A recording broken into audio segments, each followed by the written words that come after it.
volunteering in Somalia. Over 100 Somalis from the diaspora converged in Kampala to share how they can contribute towards efforts for a peaceful and stable Somalia. African Union's political commissar, James Gadin, says a peaceful Somalia can only be realized if the threat posed by the Al-Shabaab terrorist group is neutralized. Only last year, the militants showed their ability to strike in the East African region when they launched an attack on Kenya's Westgate Mall, killing up to 72 people. Completely dislodge Shabab, because some of us think it's an ideology, it's something that lives in the mind, but its military capability, we want to see it depleted significantly so that it does not continue to pose a threat, not just to Somalia, but a threat to the entire region. We have been on alert for quite some time, and we are still on alert. All our borders, all our institutions of security, they are quite alert, and will be up to it to deter any attempts to take away our peace. We will respond in case they went ahead to do that. Al-Shabaab sleeper cells continue to operate in parts of Somalia, posing a challenge to the federal government's ability to provide basic needs and amenities.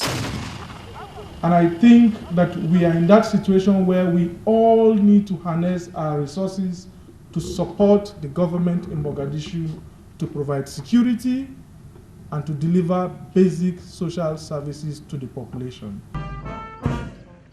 The UN has bolstered the Somali government by increasing the number of AMISOM forces from 12,000 to 17,700. However, more are needed to rise up to 22,000 boots on the ground. AMISOM believes that Somalis must champion the transition process. Let me drop the diplomatic gap. No one will build your army for you. If you live under that illusion, please take it out of your mind. The latest edition of the Ethiopian troops to the AU mission has received mixed reactions on social media platforms, but Gadin says past differences between the two countries should be overlooked. I stand to be corrected, but I think we'll be doing so from a very myopic perspective.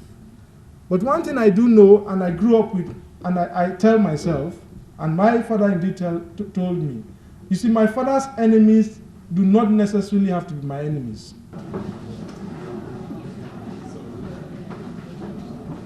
The African Union mission in Somalia was sanctioned by the UN Security Council on the 19th January 2007 with an initial 6-month mandate. But since then, its mission has expanded beyond humanitarian assistance, reconciliation, and also supporting dialogue. Sudil Biarhanga, NTV.